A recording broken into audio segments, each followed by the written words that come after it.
E aí pessoal, tudo bem? Olha, eu aqui de novo para continuar a série de quadrinhos do Opine Eventos, agora do mês de maio. Não se esquece, dá aquele tapa no like aí se você gostar desse vídeo e se inscreve no canal se você ainda não é inscrito. Sem mais delongas, vamos para talvez um dos mais longos episódios agora do canal, porque a gente está começando a década de 90 nos quadrinhos, a década dos mutantes, a década dos X-Men, talvez a década que a Marvel mais esteve presente aí na cena dos quadrinhos. Espero que vocês gostem. Bora pro episódio.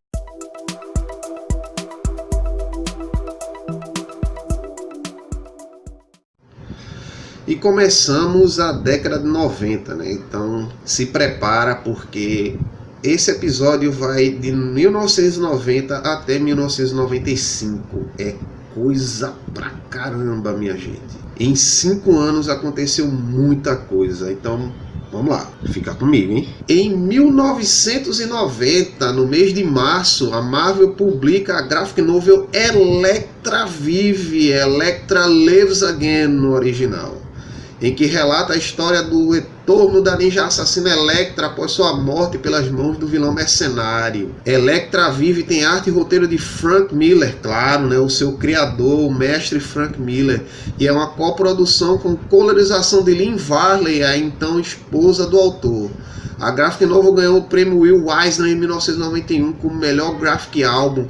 Não é para menos, a arte é fantástica, toda em aquarela, toda pintada. O Frank Miller não usou técnicas de desenho comuns, ele pintava a Elektra diretamente no quadrinho. E aí, então a Lynn Varley vinha com as suas aquarelas maravilhosas e coloria o quadrinho. Vocês devem estar vendo aí alguma imagem aí das páginas do quadrinho. Meu Deus do céu, é uma obra de arte de fato. Então eu deixo aqui menções honrosas para a minissérie Elektra Saga de 1984, em que relata a primeira aparição de Elektra até a morte dela pelas mãos do mercenário, e com arte e roteiro de Frank Miller e arte final de Claude Jensen, aquela arte final com os traços bem largos do Claude Jensen aí, que deixava o desenho com a aparência diferente. E também deixo aqui menção honrosa a Elektra Assassina, de agosto de 86 a março de 87, também de autoria de Frank Miller, com arte de Bill Sienkiewicz. Nota: eu achava que era Bill Sienkiewicz, até ver alguns vídeos dele falando como se diz o nome dele, então é Bill Sienkiewicz, tá? Deve estar aparecendo a imagem dele aí. Vamos continuar. Ainda na Marvel, em julho de 1990, é lançada pela primeira vez a edição da revista dos Novos Guerreiros, grupo de adolescentes formado por Estrela de Fogo, Marvel Boy, Namorita, Nova, Richard Rider e Speedball. Sim, aquela Estrela de Fogo daquele desenho do Homem-Aranha e seus amigos, que era o Homem-Aranha, Estrela de Fogo e Homem de Gelo. É essa mesmo que eu estou falando. O grupo foi criado por Tom DeFalco e teve sua primeiríssima aparição nas páginas da edição número 411 de The Mighty Thor, em dezembro de 89. E participação completa em The Mighty Thor número 412. E ainda no mês de julho, a Marvel publica a saga Dias de um Futuro no Presente, Days of Future Present no original, continuação da saga Dias de um Futuro Esquecido, que é Days of the Future Past. Dias de um Futuro no Presente traz o roteiro de Chris Claremont, Walter e Louise Simonson, com arte de Jackson Guice, John Bogdanove, Terry Shoemaker, Chris Wozniak, Art Adams e Mark Heikel. Já Dias de um Futuro Esquecido traz roteiro de Chris Claremont, ele de novo. Chris Claremont pegou os X-Men e fez maravilhas com esse grupo, né? E com arte de John Byrne, com arte do próprio Byrne e arte final de Terry Austin. A saga foi trazida posteriormente em parte para a série animada dos X-Men da década de 90. Em novembro de 1990 tem início a saga crossover Programa de Extermínio, Extinction Agenda no original, em 9 partes. Ocorrendo imediatamente após os eventos de Dias de um Futuro no Presente, as sementes para o programa de extermínio já vinham sendo plantadas desde 88, com a presença de Genosha e seus soldados magistrados nas edições 235 a 238 do Uncanny X-Men. Aqui no Brasil, a saga foi publicada em 94, entre as edições 68 a 70 da revista dos X-Men pela Abril Jovem. Se você tem essa saga aí na sua casa, nas suas mãos, né, a saga publicada aqui no Brasil, guarde com bastante carinho, porque é uma das melhores sagas dos mutantes, viu? Você tem um verdadeiro tesouro aí.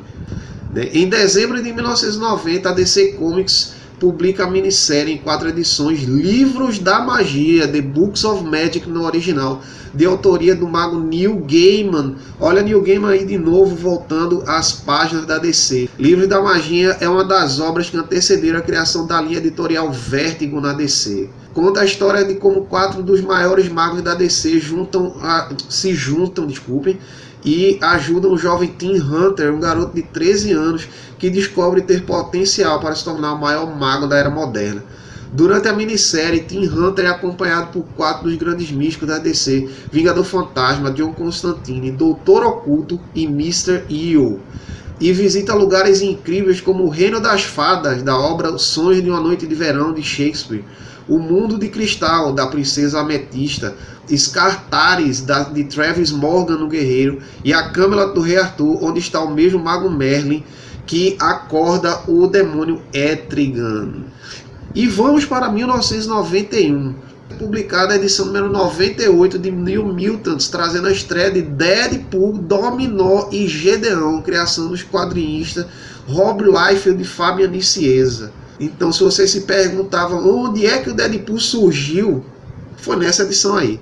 E no mês de março, nas páginas da revista Marvel Comics Presents número 79, tem início a saga Arma X, escrita e ilustrada por Barry Windsor Smith, a qual conta a origem de Wolverine, como ele recebeu seu esqueleto de adamantium, a remoção de suas memórias e o que é o projeto Arma X. Em abril de 1991, publicada a edição número 100 de The New Mutants, sendo esta a última edição da revista e mostrando a estreia da equipe X-Force, liderada por Cable, contendo membros dos Novos Mutantes. Talvez uma das melhores equipes mutantes da Marvel, a X-Force. Com a liderança de Cable, a equipe foi para patamares que os Novos Mutantes nunca conseguiram alcançar. E em junho daquele ano tem início a saga Armageddon 2001 na DC Comics, com roteiro de Art Goodwin e Dennis O'Neil e arte de Dan Jurgens. Em julho, na Marvel, tem início a saga da Ilha Muir, minissérie em 5 edições, começando nas páginas da revista Uncanny X-Men 278. Os mutantes enfrentam o Rei das Sombras, talvez um dos piores inimigos dos X-Men. Há rumores, há correntes que acreditam que Xavier só é paraplégico devido a um combate que ele teve com o Rei das Sombras em sua juventude. Foi o primeiro grande desafio que Xavier enfrenta, já como telepata. Em setembro daquele ano foi publicada a primeira edição da minissérie em 4 partes, Adventures of Captain America, que conta os primeiros anos de Steve Rogers como Sentinela da Liberdade.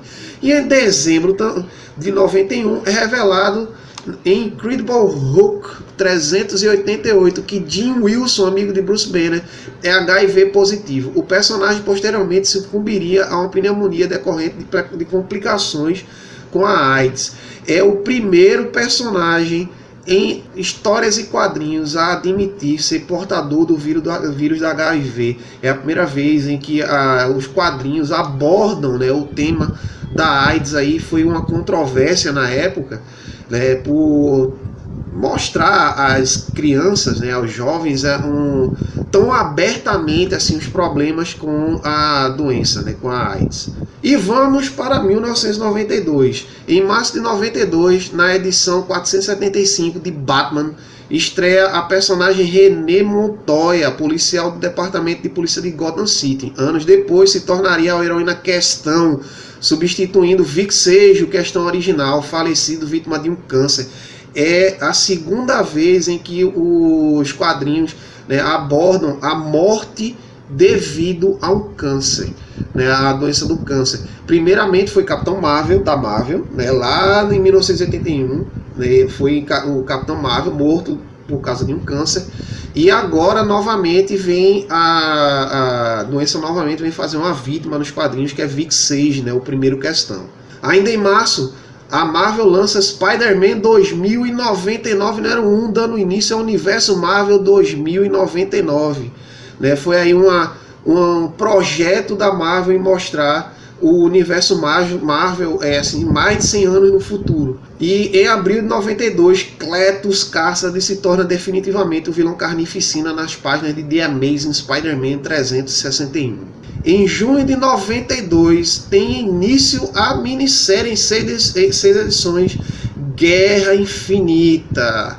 Essa minissérie é a segunda parte da trilogia do Infinito, com Adam Warlock tendo a manopla do Infinito em seu poder. Em julho daquele ano, na revista Iron Man número 282, James Rhodes se torna máquina de combate. No mês de outubro é publicada a revista Batman Sword of Azrael número 1, na qual estreia o personagem Jean Paul Valley, assumindo o manto de Azael, o personagem título. Posteriormente, Jean Paul Valley iria substituir Bruce Wayne como Batman, então, enquanto Bruce estivesse se recuperando da lesão na coluna causada por Bane. Em novembro tem início a minissérie Cable, Blood and Metal, em que o vilão Conflito é apresentado aos leitores. Blood and Metal é escrito por Fabian Nicieza, com arte de John Romita Jr. e Dan Green. E em dezembro daquele ano ocorre um dos mais importantes crossovers da história da DC Comics, a morte do Superman, em que o herói se sacrifica para derrotar o monstro Apocalipse. Doomsday no original. Continuando em dezembro, a Marvel lança Ravage 2099 número 1, dando continuidade ao universo Marvel 2099. E naquele ano, os artistas e roteiristas Eric Larson, Jim Lee, Rob Liefeld, Todd McFarlane, Will Portácio, Mark Silvestri e Jim Valentino se unem. Nasce a terceira maior editora de quadrinhos do mundo, a Image Comics, senhoras e senhores. A Image Comics nascia no ano de 1992, já sendo a terceira maior editora de quadrinhos de todos os tempos. Essa é um acontecimento realmente formidável para os quadrinhos. Me desculpe aí o canal Super Hero por pegar a sua frase de efeito, né? Formidável, porque realmente é. Com a Image, a propriedade intelectual dos artistas e roteiristas não seria da editora e sim do seu próprio criador, garantindo que o retorno financeiro fosse para ele e não ficasse todos nas mãos da editora. Foi na Image que grandes personagens e mundos foram criados, como o grupo Youngblood de Rob Liefeld, Savage Dragon de Eric Larson, Spawn de Todd McFarlane e Wildcat de Jim Lee. E em 1993, no mês de janeiro daquele ano, a DC Comics lança a revista Action Comics número 685, dando início ao arco de história Funeral para um Amigo, sequência de A Morte do Superman. Ainda no mês de janeiro, a Marvel dá continuidade ao universo Marvel 2099 com o lançamento de Doom 2099. No mês de fevereiro, a Marvel então lança Punisher 2099, o universo 2099 no ano de 93. Foi bastante abordado pela Marvel, com muitas criações aí. E em março de 93, a DC Comics estreava seu novo selo. Finalmente chega Vértigo para DC, senhoras e senhores. Iniciou com a história em 3 partes, Morte e o Alto Preço da Vida, de roteiro de Neil Gaiman e arte de Chris Bachalo e Mark Buckingham, uma das melhores histórias do universo de Sandman. Morte, o Alto Preço da Vida, traz a história em que a jovem Morte, né, toma forma humana durante um dia. Ela faz isso uma vez a cada século, para viver entre os mortais, para saber como é viver entre os mortais e o que está acontecendo no mundo dos mortais. E ela tem um dos melhores dias de sua existência ao lado de um jovem que pensava em suicídio. Ao final das contas, ironicamente, o rapaz decide não se matar, graças à morte, né? Tudo acaba bem, tudo acaba bacana aí, e a morte volta para o mundo metafísico, lá com uma boa lição aprendida. Sobre a Vértigo, trata-se de uma linha de quadrinhos que lidam com temas mais adultos, como violência, nudez, exposição sexual, uso de drogas, palavrões e outros tipos de controvérsia. Outros títulos da DC como Monstro do Pântano, Hellblazer, Sandman, Patrulha do Destino, Homem-Animal e Shade passaram a ser da linha Vertigo. Em abril daquele ano é lançada a revista Adventures of Superman número 500, dando início à saga Reino dos Superman, em que agora 4 personagens clamam para si o manto do Homem de Aço: Superboy, Aço, Erradicador e Cyborg Superman, aquele alma cebosa. Em maio de 1993 tem início a saga do Homem-Aranha Maximum Carnage, Carnificina Total no Brasil. É o título que a gente colocou. Nas páginas da revista Spider-Man Unlimited número 1, Maximum Carnage. Se você não leu, leia Carnificina Total, porque é uma das melhores sagas do Homem-Aranha, viu? Recomendamos. Também em maio, a DC Comics lança a revista Batman número 492, dando início à maxi saga Nightfall, a queda do morcego aqui no Brasil. Em junho, a Marvel lança a primeira edição da minissérie em 6 partes, Cruzada Infinita, a parte final da trilogia do infinito. Durante a minissérie, Magos reúne todas as versões do cubo cósmico, os quais são roubados pela deusa, e com ele ela cria o Ovo Cósmico, um artefato capaz de conceder qualquer desejo ao usuário. Em junho daquele ano, a DC Comics lança a revista Batman número 500, no qual a personagem Azrael se torna um novo Batman. E no mesmo mês, a Marvel lança X-Factor número 92, dando início à saga Atrações Fatais, compreendendo todo o cenário mutante da editora e comemorando os 30 anos dos mutantes na Marvel. A saga tem roteiro de Fabian Nicieza e Scott Lobdell. Nesta saga, o mutante Magneto retorna após ter sido considerado morto durante a queda de sua base, o asteroide M, com o intuito de destruir as defesas antimutantes do governo e oferecer guarida a todos os mutantes que estejam sendo perseguidos. É nesta saga que Magneto arranca o adamantium do esqueleto de Wolverine usando seus poderes magnéticos. Foi uma cena duramente criticada aí pela crítica especializada, aí pelos jornalistas, por mostrar uma violência gráfica nunca antes mostrada num quadrinho, né, para aquela faixa etária. Mostra mesmo realmente o adamante sendo arrancado do esqueleto de Wolverine, saindo através da pele. E foi uma cena, rapaz, bem forte para a época.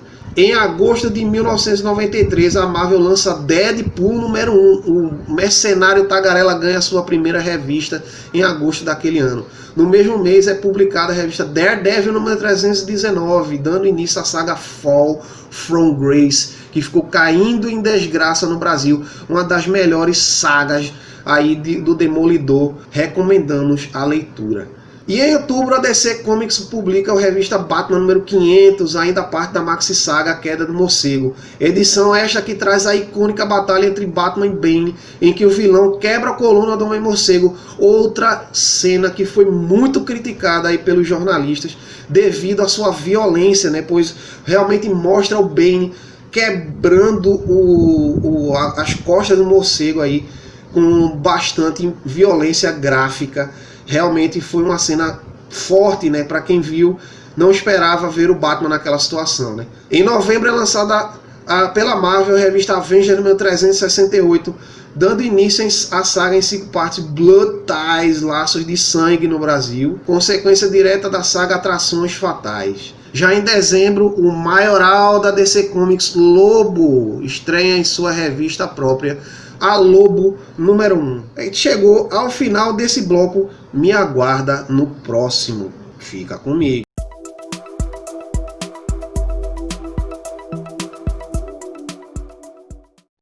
E chegamos a 1994 e em janeiro daquele ano a DC Comics lança a revista Green Lantern número 48, dando início à saga Emerald Twilight, Crepúsculo Esmeralda aqui no Brasil. Sequência direta ao arco de história Reino dos Superman. É nessa saga Crepúsculo Esmeralda que vemos o Hal Jordan finalmente quebrar psicologicamente ao ver a sua cidade, Coast City, totalmente devastada aí pelos vilões Cyborg Superman e Mongul. E ao ver essa cena, Hal Jordan cruza uma linha que não deveria ter cruzado, que é a linha em que ele não pode utilizar o Anel dos Lanternas Verdes para uso próprio, para benefício próprio. Ele reconstrói totalmente a Coast City utilizando sua força de vontade e o poder do Anel Esmeralda. e com isso os Guardiões de Oa o punem, destituindo dele o título de Lanterna Verde. O Hal Jordan então quebra psicologicamente aí, ele não admite que os Guardiões tirem isso dele, então ele vai até Oa, né, e devasta completamente a tropa de Lanterna Verde. Ele não deixa um único Lanterna Verde vivo em seu caminho aí de fúria, e chegando em Oa ele destrói a bateria, né, a bateria central de Oa, absorve toda a energia dela para si, e com isso ele libera um segredo que estava dentro da bateria. Parallax, o avatar da energia amarela que estava preso dentro da bateria há milênios pelos Guardiões, ele liberta. Então Parallax possui Hal Jordan mesmo sem ele saber. Então nasce o vilão Parallax. Sim, Hal Jordan se torna um vilão durante algum tempo com esse nome, né? É um ser quase onipotente, aí com toda a energia verde, né, da bateria central dentro de si mesmo. E é nessa saga também que vemos o surgimento do Lanterna Verde Kyle Rayner, né, o Lanterna Verde desenhista aí, talvez uma homenagem da DC a todos os desenhistas de quadrinhos, que ele é um desenhista de quadrinhos aí também dentro das páginas da história. Então ele se torna o Lanterna Verde aí com a maior criatividade que tem de todos eles. E prosseguindo, em março a Marvel lança a revista X-Men número 30, em que vemos o icônico casamento de Scott Summers e Jean Grey. É aí que a gente vê, né, Jean Grey e Scott Summers se casando, né, eu diria que é uma história bem fofa aí dos X-Men, tá? Vale a leitura aí para os saudosistas. Em maio a DC Comics lança a revista Action Comics número 699, perdão pelo lapso, dando início ao arco de história em 5 partes, Fall of Metropolis, a queda de Metrópolis aqui no Brasil, né? É uma história em que Lex Luthor aí ele consegue destruir completamente a cidade de Metrópolis, né? A saga se passa após o retorno do Superman, então temos aquele Homem de Aço, né, com cabelo grande, né? E também essa edição tem uma cena antológica mostrando o globo do planeta Diário destruído com a cidade devastada ao fundo. Em julho daquele ano, a Marvel lança a revista The Spectacular Spider-Man número 216, dando início à famigerada saga do clone. E em agosto a Marvel lança o Web of Spider-Man número 117, introduzindo o arco de história, poder e responsabilidade. Primeiro arco de história da saga do clone. Há quem diga que a saga do clone começa neste arco de história. Em setembro, na Marvel tem início a saga Phalanx Covenant, que aqui no Brasil ficou conhecida como Aliança Falange, nas páginas da revista Uncanny X-Men número 316, em que somos apresentados a raça de seres tecno-orgânicos conhecido como a Falange, que pretende invadir e assimilar toda a vida na Terra, principalmente os mutantes. É com essa saga que a gente tem conhecimento pela primeira vez do vírus tecno-orgânico, né? Aquele vírus que transforma todas as pessoas que são afetadas por ele em máquinas. Em novembro, a Marvel compra a Malibu Comics, agregando toda a propriedade intelectual daquela editora, em um evento chamado The Black September na comunidade quadrinística. Em dezembro, a Marvel lança o quadrinho X-Men número 41, a edição que finaliza a minissérie Legion's Quest e que dá início à era do Apocalipse, maxi saga que se inicia com a morte do Professor Xavier no passado, pelas próprias mãos do Legião, né, que é o filho dele, evento que altera totalmente o futuro, proporcionando a ascensão do vilão Apocalipse e seu posterior domínio mundial. O que nos leva ao ano de 1995, e em fevereiro daquele ano é lançada pela Marvel o quadrinho X-Men Alpha número 1, iniciando definitivamente a era do Apocalipse. Em abril é lançada a revista The Amazing Spider-Man número 400, trazendo a triste história A Death in the Family, em que nos é mostrada a morte da tia May. Dizem que nos quadrinhos só 2 pessoas, né, morreram definitivamente. Uma delas o Capitão Marvel, nunca mais retornou, e o tio Ben também nunca mais retornou. Há quem diga que a tia May, né, seria a terceira a ter esse destino aí de nunca mais retornar após a sua morte. Mas não durou muito, alguns anos depois a Tia May é trazida de volta à vida, né, nas páginas da revista do Homem-Aranha. Em julho, na sua edição número 235, o quadrinho Savage Sword of Conan é cancelado pela Marvel, finalizando um legado de mais de 30 anos do Cimério.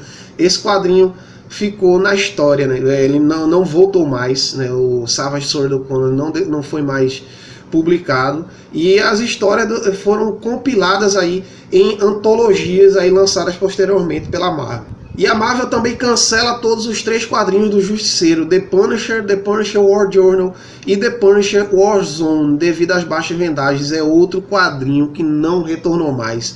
O Justiceiro não teve mais um quadrinho assim, somente seu. Ele passou a ir, né, a história de outros personagens na Marvel, e como participação especial ou fazendo parte de saga. O Justiceiro não mais retorna aos seus quadrinhos. E, gente, é isso aí. Chegamos ao final de 1995. Com isso, chegamos ao final deste episódio. Foi longo, eu sei. É um episódio longo. Tentei agilizar aí as informações quadrinísticas da primeira metade da década de 90. Né? Aguarda aí a chegada do outro episódio que vai trazer a segunda metade. Comenta aqui embaixo o que é que você achou. Se você tem alguma informação quadrinística aí da década de 90. Né? E se eu deixei de publicar alguma coisa, de falar alguma coisa aqui, é porque realmente eu tive que filtrar bastante coisa aí da década de 90 para colocar só os fatos mais relevantes, né, do quadrinhos. Como vocês puderam ver, é uma década que é muito dominada pela Marvel. Sim, a Marvel foi muito prolixa aí nessa era, trazendo muitas coisas, e é a década dos mutantes, muitas sagas e acontecimentos bombásticos aí no universo mutante da Marvel aconteceu nessa década. Fica com a gente, dá aquele tapa no like se você gostou do episódio, se inscreve no canal se você ainda não é inscrito, dá uma compartilhada aí para os seus amigos, aí para eles comparecerem aqui no canal e acompanhar essa saga que a gente está fazendo com muito carinho, muito esmero aí para vocês, tá certo? Então tudo isso aqui é para vocês, e é isso aí. Um beijo, até